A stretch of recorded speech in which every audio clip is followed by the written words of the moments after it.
Olá pessoal, tudo bem? Estou aqui de novo para conversar com seu coração e não com o seu cabeção. Se você sente afinidade com a minha energia, então esse vídeo é para você.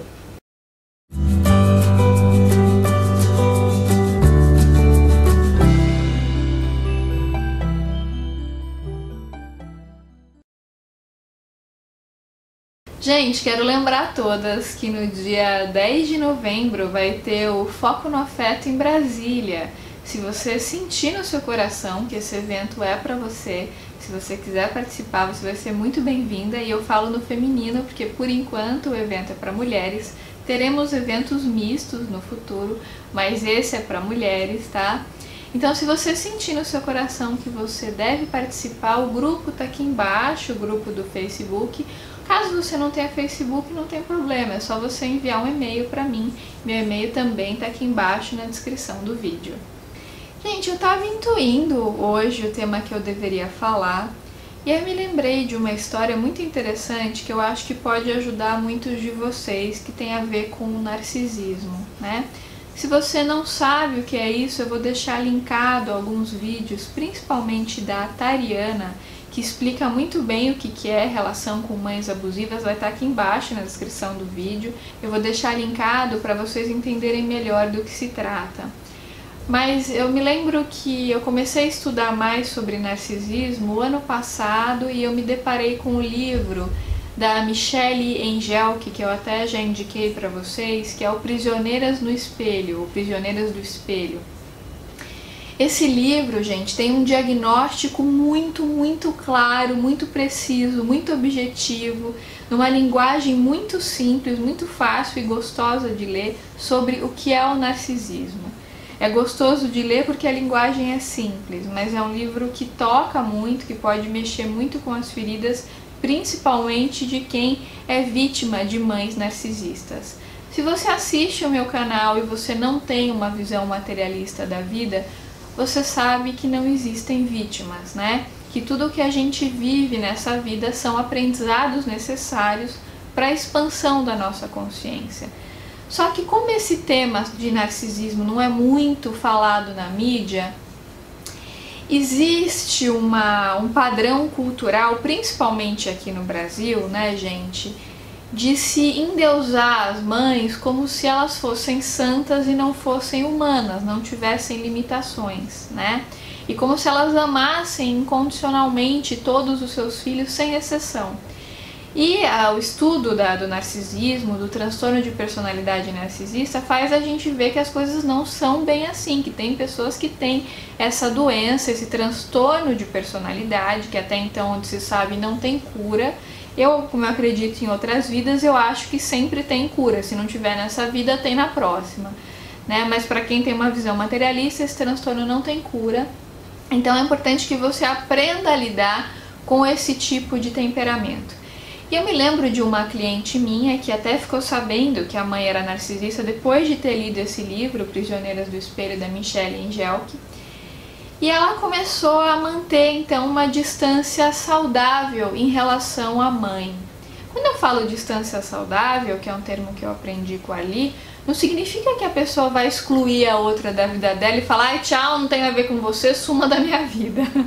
Não tem nada a ver com isso, gente. A distância saudável, o que ela significa? É quando você percebe o grau de afinidade que você tem com uma determinada pessoa e você vive a relação focando no grau de afinidade e não no conflito entre vocês. Muitas vezes a gente aprende que a gente tem que tolerar as limitações do outro e por conta disso a gente se submete muitas vezes a vínculos indignos, né? E a gente faz muitas concessões que acabam sendo autodestrutivas para nós. E a gente não percebe que o amor próprio é o primeiro amor que a gente tem que desenvolver. E que quando a gente se submete a um vínculo indigno, a pretexto de que temos que tolerar as limitações do outro, quando a gente se propõe a tolerar e não a conviver de forma saudável e digna, a gente acaba muitas vezes desenvolvendo vínculos muito destrutivos, inclusive com pai e mãe. E essa minha cliente, ela tinha um vínculo muito destrutivo com a mãe, porque ela se forçava a um convívio compulsório e não a um convívio digno e saudável para ambas. E como a mãe é narcisista, ela via a filha, ou vê a filha, como se a filha fosse uma extensão dela, como se a filha não pudesse ter identidade. Então essa minha cliente, ela tem até problemas respiratórios, de tão sufocada que ela se sente por conta do tanto de projeção que a mãe coloca nela.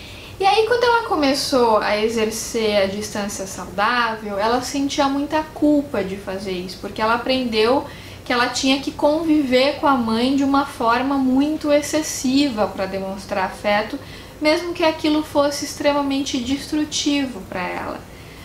Mas aí ela começou a meditar, começou a se autoconhecer e ela começou a perceber que, na verdade, esse distanciamento que ela estava vivendo em relação à mãe, esse distanciamento físico, na verdade era só uma materialização do distanciamento que a mãe sempre teve em relação a ela a vida inteira. Porque, na verdade, a mãe nunca percebeu, a mãe nunca a viu. A mãe a via como se fosse uma extensão dela, da própria mãe. A mãe a via como se ela fosse um papel de filha, e não como um ser humano que tem identidade, individualidade. Então a mãe sempre a via como a minha filha, era uma propriedade dela, um sentimento de posse. Então sempre que ela convivia de forma excessiva com a mãe, ela se sentia muito mal e ela não sabia explicar por quê. Ela se sentia invalidada, como se a mãe estivesse sempre tentando constrangê-la, sempre a punindo por olhares por conta dos comportamentos que ela exercia. Então ela não conseguia ser ela mesma com a mãe, porque ela sentia que tudo aquilo que ela fazia estava sendo avaliado e condenado o tempo todo.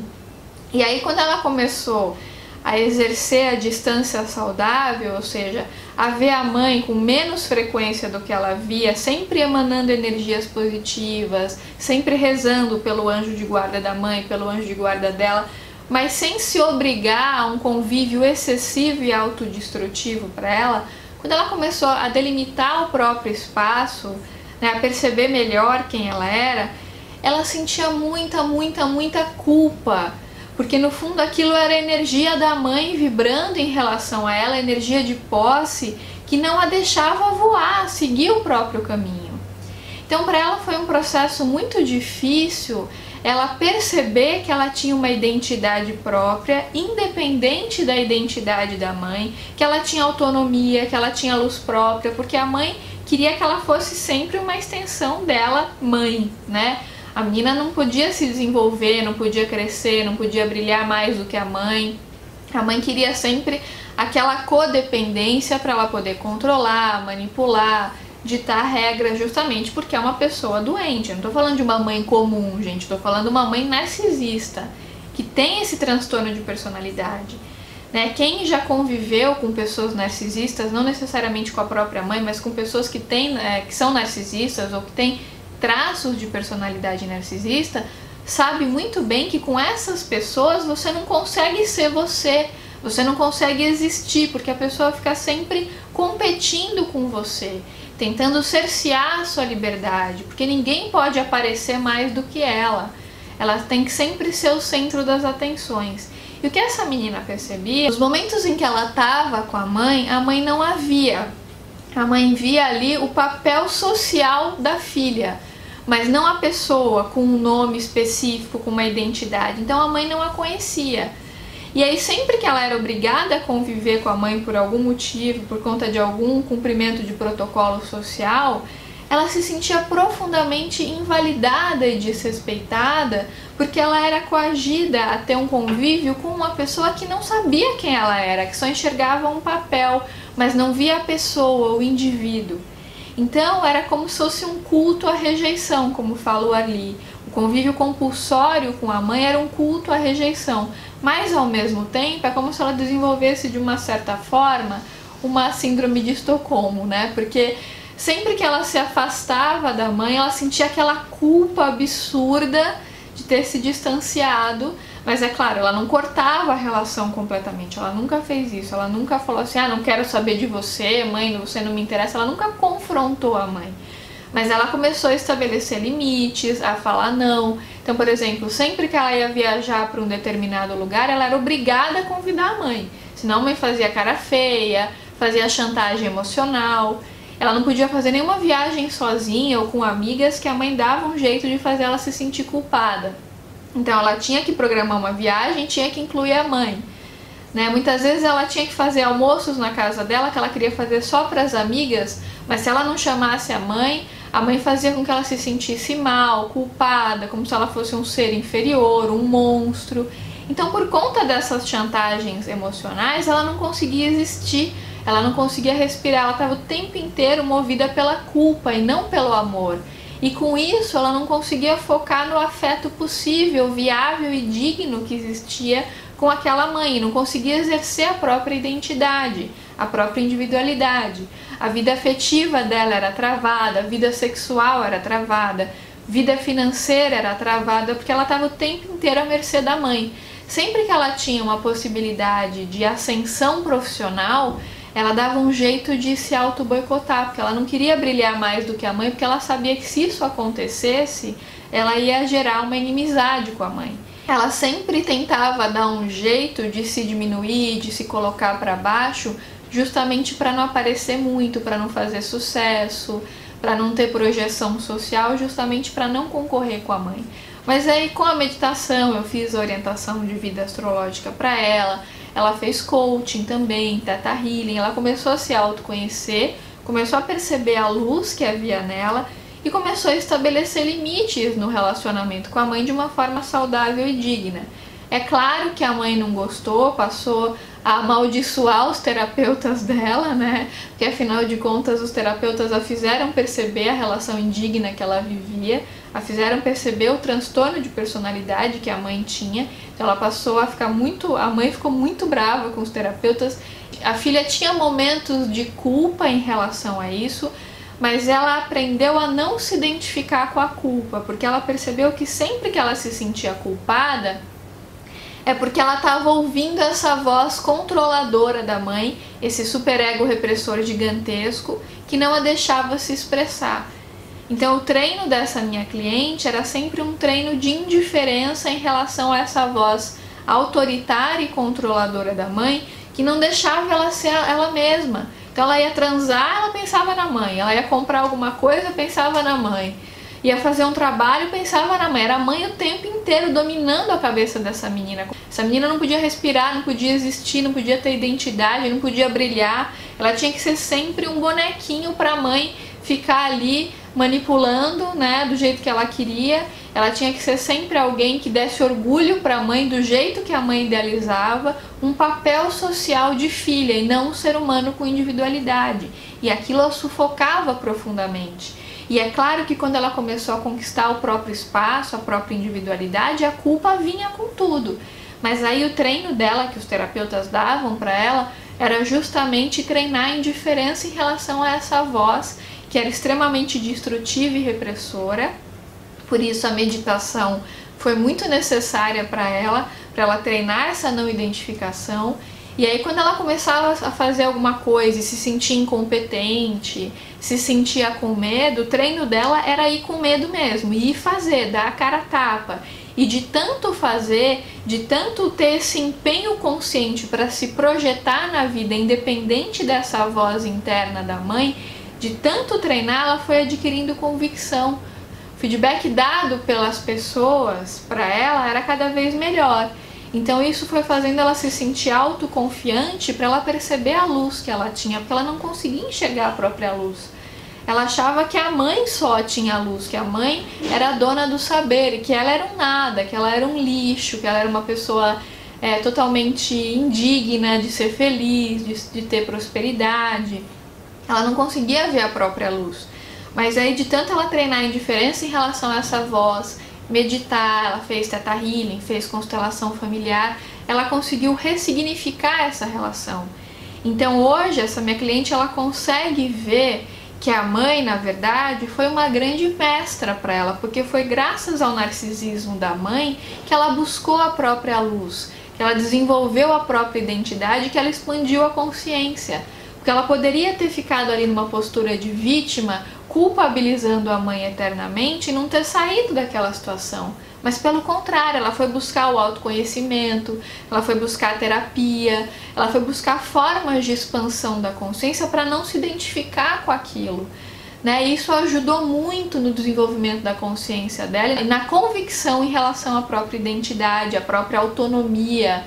Então hoje ela consegue perceber o tamanho dessa luz, que era algo que ela não conseguia perceber antes, porque a percepção dela estava nublada por conta desses valores coercitivos que vinham da mãe. Gente, então é isso. A minha sugestão é que se você tem uma mãe ou um pai narcisista, se você convive com um narcisista, a minha sugestão amorosa é que você procure ver a luz que existe atrás disso. E que se essa pessoa está na sua vida de alguma forma, é porque tem um aprendizado ali. E que muitas vezes o aprendizado é justamente você conseguir falar não, delimitar o seu espaço, exercer a distância saudável de uma forma digna, mantendo um sentimento amoroso e até de compaixão em relação àquela pessoa, porque essa pessoa tem uma limitação, ela é uma pessoa doente, ela também sofre muito dentro dela, ela é uma pessoa que não tem consciência de quem ela é, por isso ela projeta a dor dela no mundo externo. Então, quando você consegue ter compaixão pela dor do outro e delimitar o seu próprio espaço, você percebe que esse outro é também um grande mestre para você.